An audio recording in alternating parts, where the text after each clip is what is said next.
성공 시작, 실패 끝, 행복 시작, 불행 끝. 이번 주에 여러분들 그 시험 일정이 발표가 됐죠. 2024년 9급 시험 일정이 24년 3월 23일로 지금 결정이 됐어요. 그래서 22년도에는 4월 8일 날 그 시험이 실시됐었기 때문에 무려 2주가 지금 빨라졌죠. 이 2주라는 시간 어떻게 보면은 시험 전 3개월 전으로 비교한다면은 2개월에 가까울 정도로 충분히 그 효과를 낼 수 있는 그런 기간이에요. 그렇기 때문에 2주 빨라졌다는 것은 엄청나게 준비 기간이 짧아졌다, 이렇게 생각할 수가 있어요. 그렇기 때문에 여러분들이 아차하면 매우 조급해질 수가 있는데, 조급해하지 않으면서도 가장 치열하게 효율적으로 준비할 수 있도록 마음을 잘 컨트롤 해야 되겠어요. 그래서 나도 여러분들 2주 짧아진 기간을 감안해 가지고 가장 효율적으로 잘 적중할 수 있도록 강의를 진행해 드리도록 할게요. 그러니까 형사정책에 대해서는 이 커리 과정만 확실하게 여러분들이 따라오게 되면은 확실하게 90점 이상 득점할 수 있도록 이렇게 해드리도록 할 거예요. 자, 그러니까 절대 불안감 갖지 말고 집중하면서 차분하게 하나하나 단계를 밟아 나가도록 하자고요. 자, 그러면 오늘 80페이지 116번 소년법상 조건부 기소유예 보도록 하자고요. 이 조건부 기소유예의 바탕이 되고 있는 것이 형사소송법상의 일반적인 기소유예제도죠. 그래서 형사소송법 제247조를 보면은 검사는 형법 51조 양형의 조건을 참작하여 공소를 제기하지 아니할 수 있다 해가지고 기소 편의주의를 규정을 하고 있어요. 그리고 소년법 제49조에 있어서는 검사의 송치라고 해가지고 검사 선의주의에 대한 규정을 두고 있죠. 그래서 경찰서에서 사건을 수사하게 되면은 경찰서장이 직접 소년부로 송치하는 사건이 아니라 범죄 소년 사건의 경우에는 검사에게 송치해야 된다. 그리고 검사가 형사처분할 것인지 보호처분할 것인지를 검토해 가지고 보호처분 대상자로 판단이 되게 되면은 소년부로 송치하고, 형사처벌 대상자로 인정이 되게 되면은 직접 형사법원에 공소를 제기할 수 있도록 규정한 거예요. 그래서 지금 이 조건부 기소유예가 적용되는 것은 검사가 보호사건으로 분류한 것이 아니라 형사사건으로 분류했을 때를 전제로 하는 거죠. 그래서 그런 체계를 먼저 좀 이해할 필요가 있어요. 그래서 검사가 형사사건으로 이렇게 분류를 해가지고 소년부로 송치하지 않고 직접 사건을 처리하려고 했을 때 직접 형사법원에 공소 제기, 즉 기소할 수도 있지만은 여러 가지 상황을 고려해 가지고 기소를 하지 않고 조건을 붙여서 기소 유예를 할 수 있다 하는 것이 바로 조건부 기소유예제도죠. 자, 그래서 조건부 기소유예, 이것은 기소 편의주의와 검사 선의주의를 전제로 한 것이지, 기소 편의주의에 반대가 되는 것이 기소 법정주의죠. 그리고 검사 선의주의에 반대가 되는 것이 법원 선의주의예요. 그래서 이 기억 내용 가지고는 다음 시험에서 기소 편의주의와 법원 선의주의를 전제로 한다라든가 이렇게 해서 함정을 유도할 수가 있어요. 그렇기 때문에 조건부 기소유예의 기본적인 바탕이 기소 편의주의, 즉 기소 편의주의이기 때문에 기소유예제도가 인정될 수 있는 것이죠. 그리고 검사 선의주의를 전제로 한다 하는 것을 확실하게 이해를 할 필요가 있어요. 그리고 이 협의의 불기소 처분하게 되면은 혐의가 없을 때, 죄가 안 될 때 할 수 있는 조치죠. 그래서 이 협의의 불기소 처분하게 되면은 혐의가 없고 죄가 안 되기 때문에 공소 제기를 할 수가 없는 그런 요건이에요. 그래서 이 경우에는 법적인 어떤 요건 때문에 어쩔 수 없이 불기소 처분해야 되는 것이죠. 그런데 이 조건부 기소유예라는 것은 어떤 거냐면은 법률적인 어떤 그 요건으로 볼 때는 기소를 할 수 있는, 유죄가 인정되어 기소를 할 수 있는 사건임에도 불구하고 검사가 여러 가지 상황을 고려해 가지고 기소를 보류하는 그런 거 제도죠. 그렇기 때문에 이 조건부 기소유예, 이것은 협의 불기소 처분 사건에 대해서는 대상이 돼서는 아니 된다 하는 거죠. 자, 디귿. 검사는 조건부 기소유예 시에 소년으로 하여금 소년의 선도, 교육과 관련된 단체, 시설에서 상담, 활동 등을 받게 할 수도 있고, 범죄예방 자원봉사위원회 선도를 받는 조건으로 기소유예할 수도 있죠. 그래서 기소유예할 때 그 조건부로 제시되어 있는 것이 소년법에서 어떠한 내용인가 하는 것을 좀 이해할 필요가 있죠. 자, 니을. 검사는 조건의 이행에 대해서 소년과 소년의 법정 대리인의 동의를 받는 경우에 한해서만 조건부 기소유예를 할 수 있다. 자, 니을이 응용에서 출제될 가능성이 높은 내용이죠. 그래서 이 형사소송법 제247조에 의한 기소유예, 이것은 피의자의 동의를 요건으로 하고 있지 않아요. 전적으로 검사가 재량으로서, 직권으로서 결정할 수 있는 처분이죠. 자, 그런데 이 소년법상의 조건부 기소유예는 그 조건을 자발적으로 이행하도록 해야만 그 효과가 발휘될 수가 있어요. 그렇기 때문에 이 대상 피의 소년뿐만 아니라 법정 대리인의 동의까지도 받아야만 할 수 있는 이거 조치로 규정하고 있다 하는 거예요. 자, 이 부분에 있어서도 소년 또는 법정 대리인의 동의를 받는 경우에 한해 이렇게 함정 유도할 수 있어요. 소년 또는이 아니라 둘 중에 어느 하나를 선택해서가 아니라 반드시 해당 피의 소년과 법정 대리인 양쪽 모두의 동의를 받는 경우에 한해서만 조건부 기소유예를 할 수 있다 하는 거예요. 그리고 니을 같은 경우는 검사는 조건 이행에 대해서 소년의 동의를 받는 경우에 한해 이렇게 함정도 유도할 수 있죠. 소년의 동의를 받는 경우로 한정되는 것이 아니라 소년과 법정 대리인의 동의까지 받아야 되죠. 그래서 이 응용에서 매력적인 오답지문 만들기 아주 좋은 내용이 그 니을 규정이에요. 그래서 그 점을 확실하게 알아두도록 하고요. 다음 미음 보시면은 이 미음 이것은 당연히 딱 한눈에 보니까 틀린 내용이죠. 자, 그렇기 때문에 왜 틀렸는지 이걸 확실하게 좀 파악할 필요가 있어요. 상당히 좀 영리한 그 출제자가 출제한 내용으로 볼 수 있죠. 왜냐하면 지금 법정형을 그 기준으로 해서 제한 규정을 두고 있는 것이 이 소년법에서 규정을 하고 있어요. 그것이 뭐죠? 바로 부정경에 관한 그 규정이죠.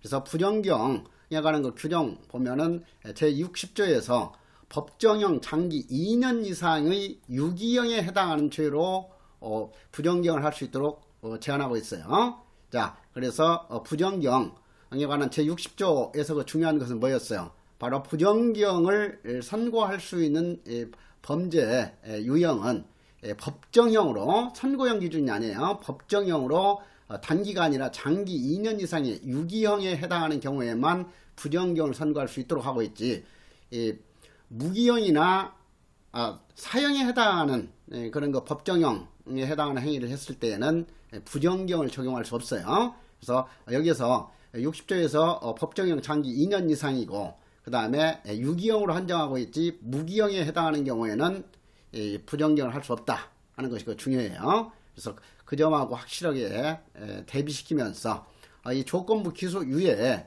이 49조의 3 규정 보게 되면 조건부 기소유예에 있어서는 어떤 법정형 가지고 어느 정도 이하에 대해서만 이 기소유예를 할 수 있다는 제한 규정을 두고 있지 않아요. 전적으로 검사의 재량에 맡기고 있죠. 그래서 이 부정경에 관한 요건 규정하고 이 조건부 기소유예 규정, 이것이 헷갈릴 수가 있기 때문에 확실하게 구분해서 알아둘 필요가 있다 하는 거예요. 그래서 116조 이것도 헷갈리기가 쉽기 때문에 별표 하나 하고 확실하게 내가 강조한 내용들까지 입체적으로 이렇게 분석해서 파악해 놓도록 하세요. 자, 그 다음에 117번 보시면은 소년 형사사건에 대한 그 설명이죠. 그래서 소년사건 하게 되면 항상 구분해야 할 것이 형사사건에 관한 문제인지 보호사건에 관한 문제인지 아니면은 소년사건 전체로 이렇게 포괄을 해가지고 출제한 문제인지 이걸 잘 구분하면서 문제를 풀도록 하자 했죠. 자, 그래서 1번 방금 전에 강조했듯이 협의의 불기소 처분인 사건에 대해서는 소년법상 조건부 기소유예의 대상에서 제외된다. 그리고 2번 법원은 판결만을 선고하는 경우라도 여기서 법원은 이 판결 나온 것만 보더라도 이것은 형사법원이지 소년부 법원이 아니죠. 소년부 법원이라면은 재판을 결정으로서 선고하는 거지 판결로서 선고하는 게 아니라고 그랬어요. 그래서 여러분들은 이미 이제 그런 정도 수준에 올랐기 때문에 이 소년법에서 법원 했을 때 소년부 법원인지 형사법원인지도 정확하게 딱 구분할 수 있을 정도로 공부가 돼야 돼요. 그래서 형사법원은 판결만을 선고하는 경우라도 피고인인 소년에 대해서 여기에서도 형사법원이라는 것을 알 수 있죠. 피고인인 소년에 대해서 소년을 관할하는 법원은 형사법원인지 소년부 법원이 아니니까요. 피고인이라는 것은 뭐라고 그랬어요? 바로 검사가 공소 제기한 이후의 사람을 피고인이라고 한다고 그랬죠. 그래서 공소 제기가 이미 됐기 때문에 이것은 소년부 법원 관할 사건이 아니라는 것을 확실하게 이해할 수 있는 거예요. 그래서 피고인인 소년에 대해서 변호인이 없거나 출석하지 아니할 때는 국선 변호인을 선정해야 한다 하는 거. 자, 선고하는 경우라도 이게 그 키워드예요. 원칙적으로 이 소년 형사사건에 있어서 변호인이 없는 경우에는 반드시 국선 변호인을 선정을 해야 되죠. 그리고 변호인 참여 없이는 재판을 진행할 수 없도록 규정하고 있어요. 그런데 단순히 이 판결을 선고하는 경우에는 변호인이 없어도 문제가 되지 않는다 하는 그 규정을 두고 있죠. 자, 그래서 여기 해설되어 있듯이 법원은 판결만을 선고하는 경우에는 피고인인 소년에 대해서 변호인이 없거나 출석하지 아니한 때도 국선 변호인을 선정하지 아니해도 된다 하는 거예요. 그렇지 않고 판결만을 선고하는 경우가 아닌 그런 재판 과정에 있어서는 소년에게 변호인이 없는 경우는 반드시 국선 변호인을 선정해서 참여하도록 해야 한다 하는 거죠. 그래서 그 점을 좀 이해하도록 하고, 자, 이것도 7급 준비하는 학생들 같으면은 너무 쉽게 이해할 수가 있지만 보호직 9급만을 준비하는 학생들 같은 경우는 상당히 좀 생소한 내용이 될 수 있기 때문에 부연 설명한 거예요. 자, 3번 소년에 대한 형의 선고유예나 집행유예 시에는 부정경을 선고할 수 없다 하는 거 규정을 두고 있죠. 자, 그래서 부정경과 관련해서도 이 점 확실히 알아둬야 돼. 부정경을 할 수 있으려면은 먼저 방금 전에 언급했듯이 그 해당 소년이 저지른 범죄 행위가 법정형으로 장기 2년 이상에 해당하는 그런 상당히 심각한 범죄에 대해서만 부정경을 할 수 있도록 하고 있죠. 그런데 아주 심각해 가지고 그 해당 범죄 행위가 법정형으로 무기형에 해당하거나 사형에 해당하는 경우에는 아예 그 소년 범죄 사건에 대해서는 부정경을 적용할 수 없다. 법정형 장기 2년 이상에 해당하는 죄에 대해서만 부정경을 적용할 수 있도록 하고 있다. 그래서 그 내용을 반대 해석하게 되면 법정형 장기 2년 미만에 해당하는 그런 가벼운 범죄 행위에 대해서는 부정경을 적용할 수 없다 하는 거예요. 그래서 여기 기본 강의에서 내가 강조했듯이 이 부정경이라는 것은 장기형을 전제로 하는 것이지 단기형에 해당하는 사건에 대해서는 적용하지 않는 것이 원칙이다 했어요. 그래서 이 조항에서도 나와 있듯이 법정형 장기 2년 미만이 아니라 장기 2년 이상에 해당하는 무거운 범죄 행위에 대해서 장기형에 해당하는 행위에 대해서만 부정경을 적용할 수 있도록 하고 있다 했어요. 그래서 여기서 덤으로 한 가지 정답 지문으로 잘 출제되는 것이 단기 자유형의 대체 방안이 아닌 정답으로 출제하는 것이 바로 부정경이다. 부정경 도입은 단기 자유형의 대체 방안이 될 수 없다 하는 것도 같이 연관시켜서 알아두라 했었어요. 그래서 그 부정경의 그 요건 확실하게 그렇게 기억하도록 하고, 그 다음에 부정경에 관해서 선고유예나 집행유예 할 때는 부정경을 할 수 없도록 하고 있죠. 그러니까 선고유예나 집행유예 할 때는 소년 사건에 대해서도 반드시 정기형을 전제로 하면서 선고유예나 집행유예 해야 한다 하는 거죠. 그래서 그 점을 확실하게 이해하도록 하고, 그 다음에 4번에서 소년에 대한 부정경을 집행하는 기관의 장, 즉 교정시설의 장이죠. 교도소나 구치소의 장은 교정 목적이 달성하였다고 인정되는 경우, 이거 소년과 관련된 법에서도 보았던 내용이죠. 그래서 보호소년법에서 이 규정이 있어요. 교정 목적이 달성됐다고 인정되는 경우가 나오는데, 이 보호소년법 43조에 보면은 이 규정이 나와 있어요. 자, 그래서 이것도 여기에서 같이 그 법령집을 펼쳐가지고 같이 연계시켜서 공부를 해보도록 하자고요. 자, 먼저 이 내용 보면 소년법에서 규정된 내용이야. 이건 소년에 대해서 부정경을 집행하는 기관의 장은 교정 목적이 달성됐다. 그러니까 더 이상 형 집행할 필요가 없다고 이렇게 판단되는 상태에 이르렀다 하는 거죠. 그래서 교정 목적, 교화 개선, 제사야를 위해서 더 이상 어떤 것 프로그램을 적용하지 않아도 될 정도로 되었다고 판단되는 경우, 인정되는 경우에는 법원의 결정에 따라서 그 집행을 종료하는 것이 아니라 이미 법원에서는 이 부정경을 선고해가지고 확정이 됐기 때문에 이 확정된 이후 형 집행에 대해서, 자유형 집행에 대해서는 법원은 더 이상 관여할 수가 없는 거예요. 그리고 자유형 집행의 지휘 권한을 가지고 있는 기관이 검사죠. 그렇기 때문에 이런 부정경에 대해서 장기가 되기 이전에 교정 목적이 달성됐다고 인정해가지고 형 집행을 종료하려면은 검사의 주의를 받도록 하고 있죠. 자, 그래서 여기 해설되어 있듯이 소년에 대한 부정경을 집행하는 기관의 장은 형의 단기가 지난 소년범, 여기서도 장기가 지난 이렇게 함정 유도할 수 있어요. 장기가 지난 경우에는 더 이상 집행할 수 없는 거예요. 장기가 되는 순간 어때요? 부정경 경우에도 반드시 장기가 되는 날 석방을 시켜줘야 돼요. 장기보다도 단 하루라도 더 이상 집행할 수 없는 거예요. 그렇기 때문에 장기가 지난 하면은 전혀 맞지가 않죠.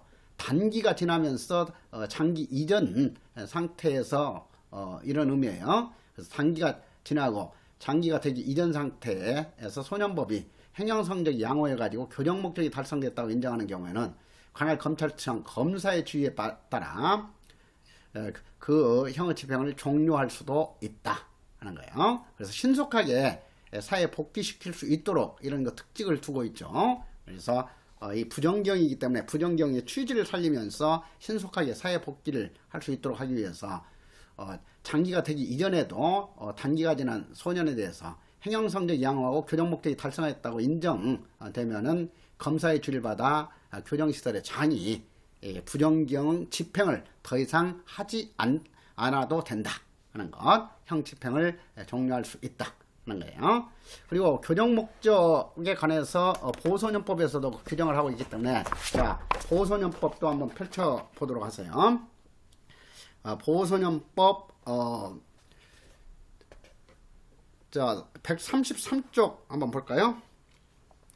자, 뭐 조급하게 생각하지 말고 항상 관련된 내용이 있으면 그때그때 이렇게 종합적으로 연결해 가지고 정리해 나가는 것이 전체적으로는 훨씬 더 시간이 절감되고 그래요. 자, 그래서 소년법 133쪽 펴보시면은,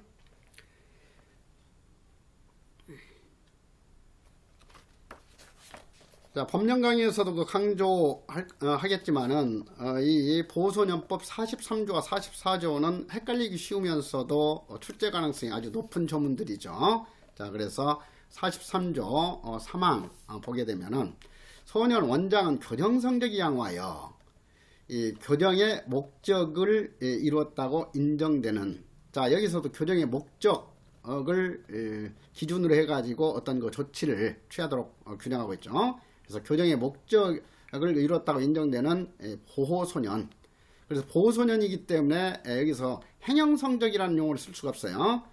그래서 교정성적이 양호하고, 그런데 그 소년법 부정경의 종료와 관련해서는 행정성적이라고 했었잖아요. 그래서 그런 점을 대비시키면서 교정성적이 양호하여 교정 목적이 이루어졌다고 인정되면 이제 소년원에서 더 이상 어떤 이 교정을 위한 조치를 할 필요가 없다고 판단될 정도로 완전하게 이렇게 교화 개선이 됐다고 판단되는 경우, 이런 경우에 계속 소년원에 붙잡아둘 필요가 없는 거기 때문에 신속한 사회복귀를 위해서 규정한 거죠. 그래서 교정 목적이 이루어졌다고 인정되는 보호소년, 여기서도 강조했듯이 소년원에 수용되어 있는 소년은 보호소년이지 위탁소년이나 유치소년은 해당될 수 없다 했죠. 그래서 그런 것들도 좀 체계적으로 딱딱 이렇게 이해가 되면서 공부가 되게 되면은 앞으로 그 시험에서 어떠한 형태로 이렇게 비꼬아 가지고 응용을 한다 하더라도 정답은 쉽게 가려지고 할 거예요. 그래서 그런 점을 좀 이해하면서 보호소년에 대해서 성취된 소년은 성취된, 여기서도 거기 가로 이거 또 중요하죠. 여기서 이런 이 교정의 목적이 이루어졌다고 인정해가지고 보호관찰 심사위원회에 퇴원을 신청할 수 있는 대상에서 1개월 이내의 소년 성취는 제외된다. 이것도 시험에 출제 잘 돼요. 그래서 이 1개월 이내 짧은 기간 이 시설에 구금돼 가지고 쓴맛을 보도록 하기 위해서 처한 그 1개월 이내의 이 소년 성취 처분에 대해서조차 이렇게 조기에 퇴원시키는 것은 의미가 없는 거죠. 그래서 단기 소년원 송치나 2년 이내에 장기 소년원 송치의 경우에 이렇게 조기에 퇴원시킬 수 있는 특칙을 둔 거예요. 자, 그래서 그 점까지 확실히 알아두면서 거기에서 바로 1개월 이내에 소년 송치는 이 보호관찰 심사위원회의 퇴원 신청 대상에 해당되지 않고 바로 9호, 10호 처분에 대해서만 이 규정이 적용이 된다 하는 거예요. 그래서 이런 소년 송치 처분을 받은 소년에 대해서 보호관찰 심사위원회에 퇴원을 신청하여야 한다. 여기서도 퇴원을 신청해야 한다지 신청할 수 있다가 아니죠. 그래서 보호소년법 43조 사망도 확실히 이걸 이해하도록 하고요. 그 다음에 이어서 거기 44조까지 보도록 하죠. 임시퇴원의 그 기준이 되는 것이 뭐냐 하면은 소년 원장은 교정 성적이 양호하다. 여긴 지금 퇴원 신청 대상하고 같은 요건이죠. 그런데 그 다음 달라졌어요. 보호관찰의 필요성이 있다고 인정되는 그 소년에 대해서는 역시 여기에서도 1개월 이내의 소년 송치는 이 가퇴원 신청 대상에서도 제외되죠. 가퇴원이 아니라 이제는 임시퇴원이에요. 과거에는 가퇴원이라는 용어를 썼는데 최근에 이걸 개정해가지고 임시퇴원으로 바꿨죠. 그래서 정확하게 자 임시퇴원 대상에 있어서도 1개월 이내에 소년 송치 처분을 받은 소년은 해당되지 않는다 하는 것을 확인하면서 자 보호관찰의 필요성이 있다고 인정되는 경우에는 소년원장이 보호관찰 심사위원회 임시퇴원을 신청해야 하고 교정의 목적을 이뤘다고 인정되는 보호소년에 대해서는 소년원장이 보호관찰 심사위원회에 퇴원을 신청해야 된다. 그리고 이 소년법에서 규정하고 있듯이 소년 수용자가 교정 목적이 달성됐다고 인정되는 경우에는 교정시설의 장은 부정경을 집행하는 기관의 장이 교정시설의 장이니까 교정시설의 장은 검사의 지휘에 따라서 형의 집행을 종료할 수 있다 하는 거죠. 그래서 이 부분도 다소 시간이 걸리더라도 지금 방금 우리가 살펴봤듯이 교정의 목적이 달성됐다고 인정되는 경우에는 두 가지 규정이 있다. 보호소년법에 있어서 보호소년이 교정의 목적이 달성됐다고 인정하는 경우에는 어떻게 한다? 그렇죠. 소년 원장은 직접 퇴원시키는 결정을 할 수 있는 것이 아니라 이 소년 원장은 그런 권한이 없기 때문에 보호관찰 심사위원회에 퇴원을 신청해야 한다 하는 거. 그리고 보호소년이 보호관찰의 필요성이 있다고 인정되는 경우에는 보호관찰 심사위원회에 임시퇴원을 신청해야 된다 하는 거죠. 그래서 그 세 가지를 헷갈리지 않도록 확실하게 알아두도록 하세요. 자, 118번 문제 보시죠. 소년에 대한 형사처분의 특칙 규정이죠. 자, 1번 성인범의 경우에 신입한 날로부터 3일 동안 시임자 거실에 수용해야 되고, 그래서 이것은 형의집행 및 수용자 처우에 관한 법률, 즉 형집행법의 그 규정 내용인데 보직 시험에서 같이 연결해 가지고 출제를 했어요. 그래서 이렇게 보직 시험에 있어서도 중요한 형집행법 내용은 같이 연계시켜서 이렇게 출제할 수가 있어요. 그래서 이런 것은 좀 알아둘 필요가 있죠.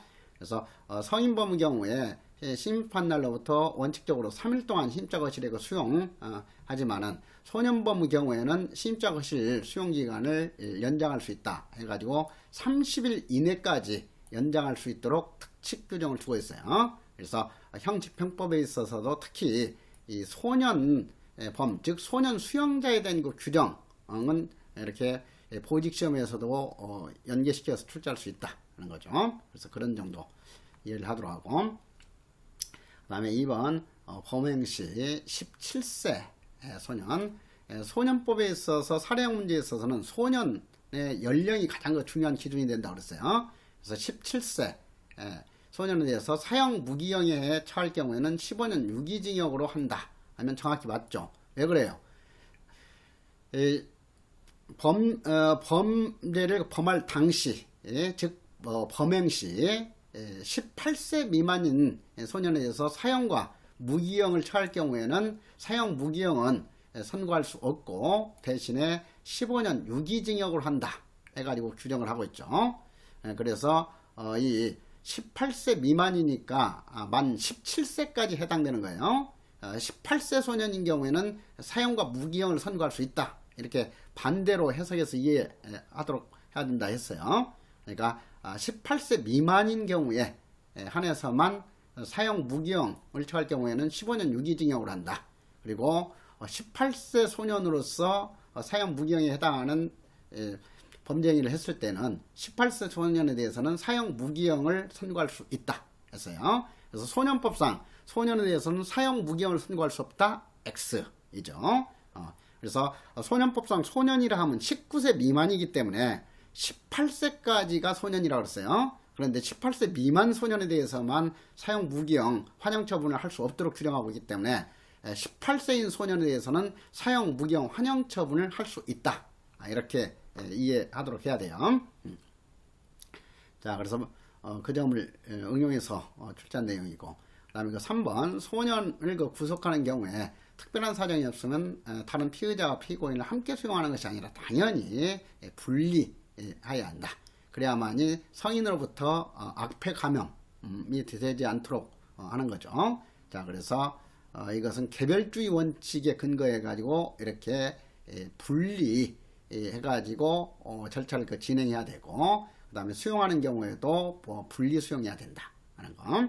자, 그래서 당연히 3번이 거 틀린 내용이다 하는 것을 쉽게 파악할 수 있고, 자, 4번 소년으로서 범한 죄에 의하여 자유형 선고를 받은 자가 자격정지를 병가받은 경우에는 자유형 집행을 종료하거나 집행이 면제받은 때에는 자격에 관한 법령을 적용할 때에 한해서는 장래를 향하여 형선고를 받지 아니한 것으로 본다 했어요. 모든 경우에 법령 적용할 때 장래를 향하여 형선고를 받지 아니한 것으로 본다가 아니겠죠. 자격에 관한 법령을 적용할 때만 장래를 향하여 형선고를 받지 아니한 것으로 본다. 그렇기 때문에 집행이 종료되거나 면제된 후에 이 자격정지가 병가됐다 하더라도 자격정지는 효력을 인정할 수 없다 하는 거예요. 자, 그 점 이해하도록 하고, 119번을 통해서 이 형사처분에 대한 그 특칙 규정을 정리하도록 하자고요. 그래서 119번 별표 2개 하시고요. 자, 다시 한번 1번 소년에게 무기형 선고할 때는 15년 유기징역으로 한다.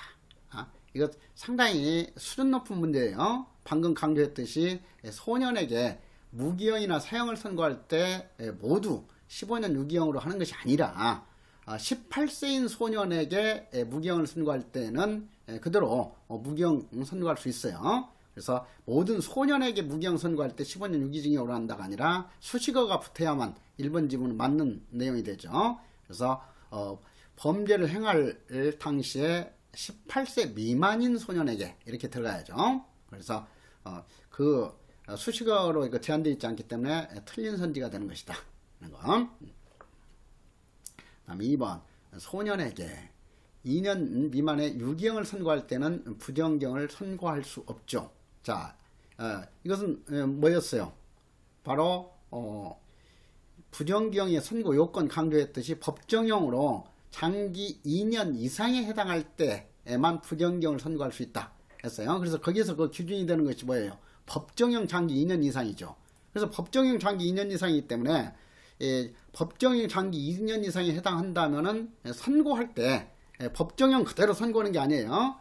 그래서 감경, 가중 요건을 고려해 가지고 정해지는 것이 뭐냐면 처단형이죠. 법정형 기준으로 처단형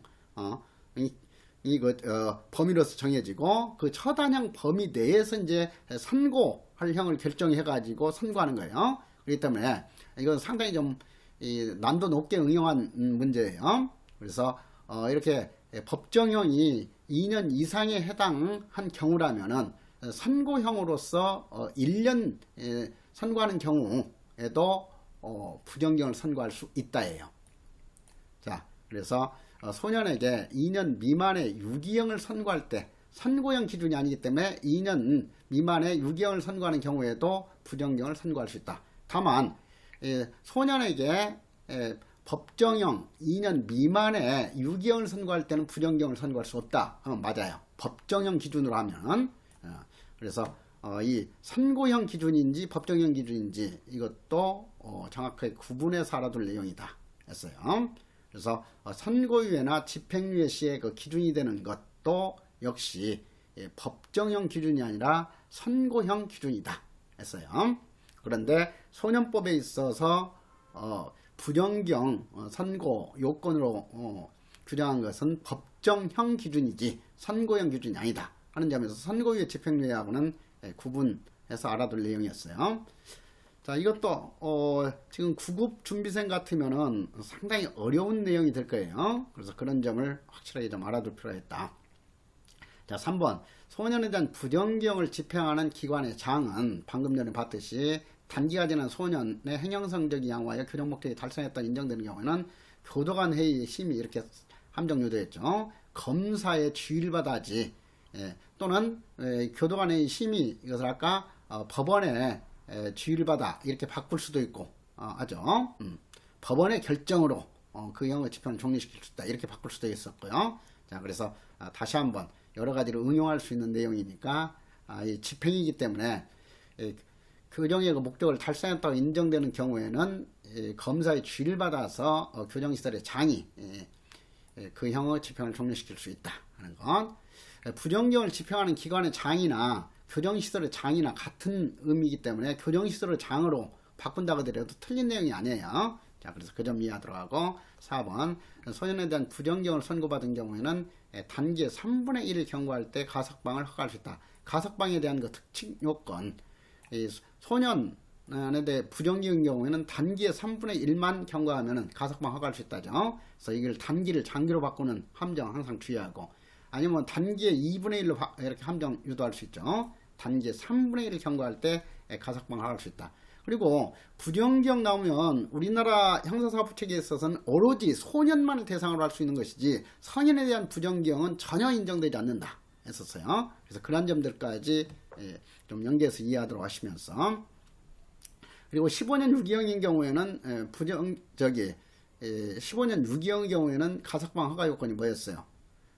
5년 경과한 것이 아니라 3년만 경과하면 가석방 허가할 수 있고 무기형의 경우에 소년에 대해서는 5년 형 집행한 경우에는 가석방 허가할 수도 있다 했어요. 그래서 가석방 요건에 대한 특칙 규정도 그런 내용 확실하게 여기서 다시 한번 이해하도록 하고 그리고 5번에 있어서 가석방된 후에 그 처분이 취소되지 아니하고 그래서 이 형법에 있어서 가석방 된 후에 그 처분이 실효 취소되지 아니하고 일정한 가석방 기간이 경과했을 때 형 집행 종료한 것으로 본다 이렇게 되어 있어요. 그런데 이 소년에 대해서는 가석방 효력 없앨 수 있는 그 제도로 취소만 두고 있지 가석방의 실효는 소년에 대해서는 적용되지 않는다 했어요. 그래서 소년에 대해서 가석방된 후 그 처분이 취소되지 아니하고 했으니까 맞는 내용이죠.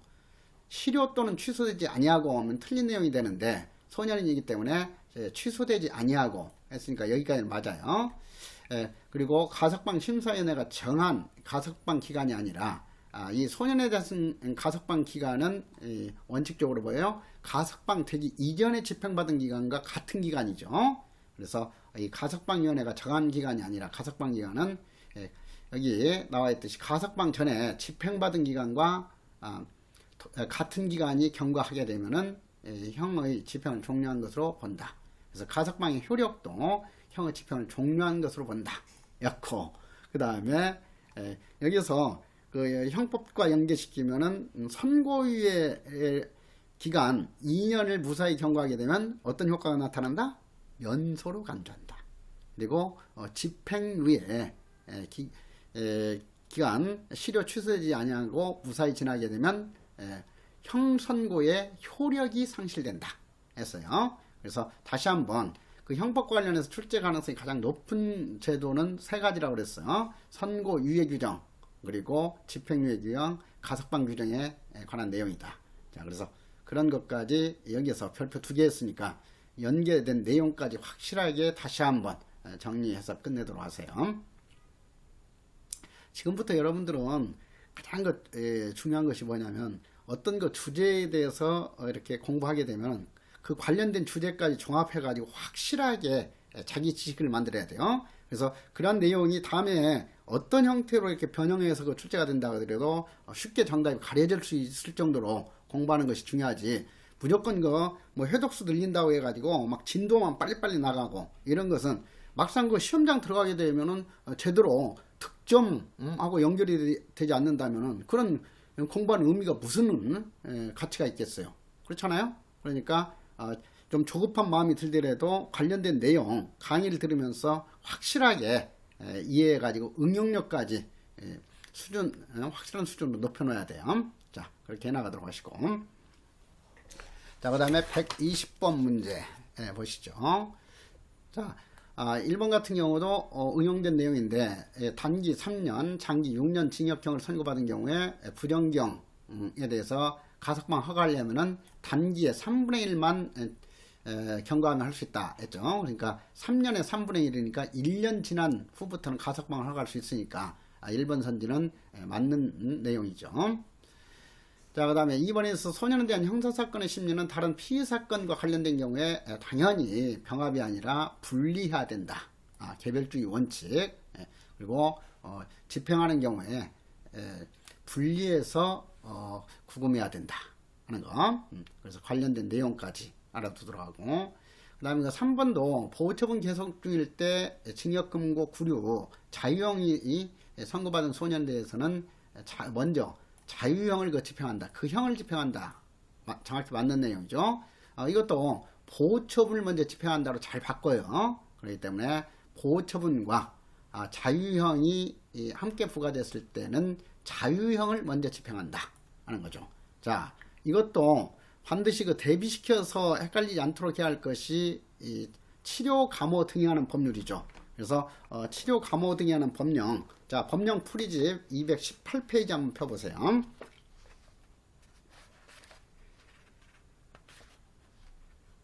(218페이지) 보시면은 치료감호법 제18조 폈죠.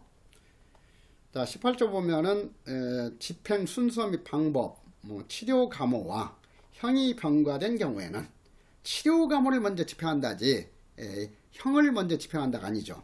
자, 그렇기 때문에 이 치료 감호하고 이 소년법에 있어서 규정이 반대로 규정되어 있어요. 그래서 소년법에 있어서 형과 보호처분 함께 부과됐을 때는 보호처분을 먼저 집행하는 것이 아니라 형을 먼저 집행한다예요. 그래서 형 선집행주의라고 하죠. 자유형 선집행주의, 먼저 선자 선집행주의인데 소년법에 있어서는 치료 감호와 형벌이 함께 부과됐을 때는 치료 감호를 선집행하도록 하고 있어요. 그래서 보안처분 선집행주의를 규정하고 있는 것이 치료 감호법이죠. 자, 그래서 이것과 연관해서는 우리 기본 이론에서 공부했던 것이 뭐예요? 이런 거 이렇게 형벌과 보안처분이 병가됐을 때 보안처분을 먼저 집행하도록 하고 보안처분 집행받은 기간을 형기로 인정해 주는 거, 이것이 바로 대체주의 방식이다. 그래서 형벌과 보안처분의 본질 관계를 설명하는 그런 거 이론으로서 세 가지 뭐였어요? 1원주의 그리고 2원주의 대체주의가 있다. 그래서 이 치료감호법은 대체주의를 그 바탕으로 하고 있다 했어요. 그래서 그런 거 내용, 그래서 이 부분도 그런 거 법령에서 서로 헷갈릴 수가 있기 때문에 치료감호법까지 확실히 알아두고, 치료감호법 그 내용도 출제 가능성이 아주 높은 내용이니까요. 확실히 이렇게 정리를 하도록 하고, 4번 보시면은 징역 또는 그 금고를 선고받은 소년에 대해서는 특별히 설치된 교도소 또는 일반 교도소 안에 특별히 분리된 장소에서 그 형을 집행하나, 소년이 형을 집행 중에 23세가 되면은 일반 교도소에 집행할 수 있다고 규정하고 있죠. 그래서 이 내용과 관련해서는 23세를 19세나 20세로 바꾸는 함정 주의하고, 그리고 소년은 퇴원 연령이 22세이기 때문에 22세가 되면 이렇게 또 바꿀 가능성이 많아요. 그래서 23세가 되면 일반 교도소에서 집행할 수 있다고 규정하고 있고, 소년하는 그 퇴원 연령은 22세가 되면은 퇴원시켜야 된다고 규정하고 있다. 이렇게 대비시키면서 이해하도록 하고, 그리고 이 자유형도 분리해서 집행을 해야 되기 때문에 징역 금고를 선고받은 소년에 대해서는 특별히 설치된 소년교도소죠, 이게. 또는 일반 교도소에서 집행하는 경우에도 성인과 분리된 장소에서 집행해야 된다 하는 거. 그래서 120번을 통해서 그러한 그 형사사건에 관한 관련 내용 확실히 알아두시도록 하고요. 그 다음에 121번 보시면은 소년에 대한 형사사건 그 절차에 대해서 1번 징역 또는 금고를 선고받은 소년에 대해서는 특별히 설치된 교도소, 방금 전에 강조했기 때문에 이런 것들은 중복되지 않게끔 이렇게 X표를 한다든가 해가지고 간략하게 좀 정리해 나가도록 하자 했어요. 그 다음에 2번 죄를 범할 당시 18세 미만인 소년에 대해서, 자, 죄를 범할 당시 다시 한번 19세 미만이 아니라 18세 미만인 소년에 대해서 사형 무기형을 처할 경우에는 10년이 아니라 15년 유기징역으로 한다 하는 거. 그리고 좀 더 세부적으로 함정 유도할 때는 유기징역으로 한다를 유기형으로 바꾸는 함정도 주고 출제할 수 있어요. 유기형으로 한다 하게 되면 틀린 거예요. 유기형으로 한다 하면은 유기징역 할 수도 있고 유기금고로 할 수도 있기 때문에, 그래서 틀린 내용이 돼버리는 거야. 정확하게 소년법에서는 유기징역으로 한다고 규정하고 있죠. 그래서 그 점 주의하도록 하고, 그 다음에 그 3번에 있어서 징역 또는 금고를 선고받은 소년에 대해서 무기형의 경우에 다시 한번 이 가석방의 특칙 요건 정리해놨죠. 무기형은 3년이 아니라 5년이고 15년 유기형은 5년이 아니라 3년이고 부정경우는 장기가 아니라 단기의 3분의 1이 요건으로 규정되어 있다 하는 거. 자, 그리고 4번 소년에 대한 형사사건의 심리는 다른 피의사건과 관련된 경우에 심리에 지장이 없으면 당연히 병합해야 한다가 아니라 분리해야 된다. 자, 그래서 이것도 지금 선지가 여러 개 중복됐기 때문에 딱 어느 한 선지로만 이렇게 하고 나머지는 이렇게 X표 해가지고 간략하게 줄여놓도록 하시고요. 그 다음에 122번 이것도 이 판례에 관한 중요한 내용이기 때문에 별표 2개 하시죠. 소년 형사사건. 자, 소년법 60조에서 정한 소년 하면은 19세 미만자를 의미하는데, 이에 해당하는지는 19세 미만이냐 아니냐 판단 그 시점은 범죄 행위를 할 때가 아니라 이 사실심 판결 선고실 그 기준으로 한다 했어요. 행위시 기준이 아니라 심판시 또는 선고시 기준이다. 자, 2번 소년에 대한 부정경을 집행하는 기관의 장은 형의 단기가 지난 소년법의 행정 성적이 양호하고 교정 목적이 달성이 됐다고 인정되는 경우에는 관할법원의 결정이 아니라 뭐였어요? 검사의 지휘에 따라 그 형의 집행을 종료할 수 있다. 자, 그리고 보호소년법까지도 강조했기 때문에 반복해서 좀 다져나갈 필요가 있어요. 그래서 이 교정의 목적을 달성됐다고 인정되는 경우 보호소년법에서는 소년 원장은 보호관찰 심사위원회에 퇴원을 신청해야 된다 이거.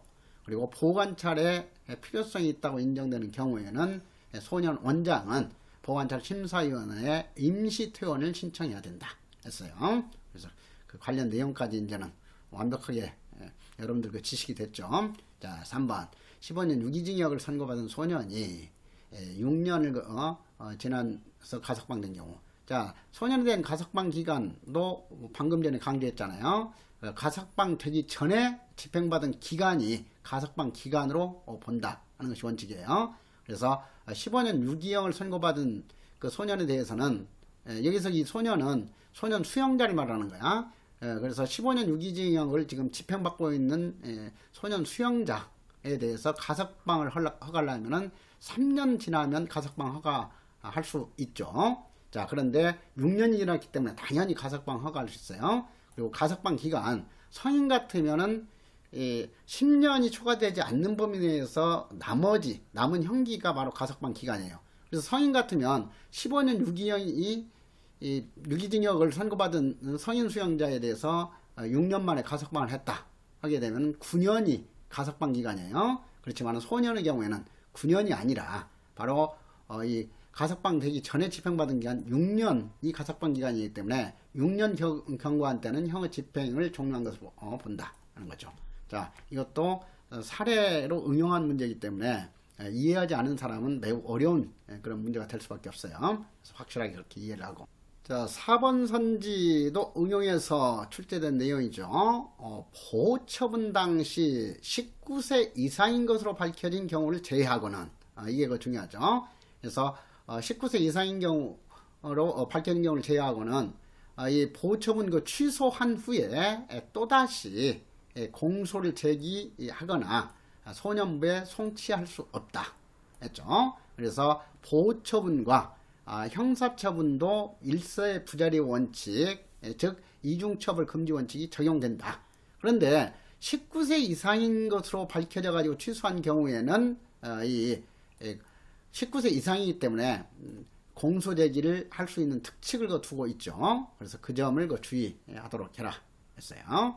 그래서 보호처분 당시에 10세 미만인 경우에도 원래 법률적으로 보호처분 대상이 아니죠. 보호처분할 수 있는 대상은 10세 이상이었으니까. 그리고 19세 미만까지만 보호처분 대상이에요.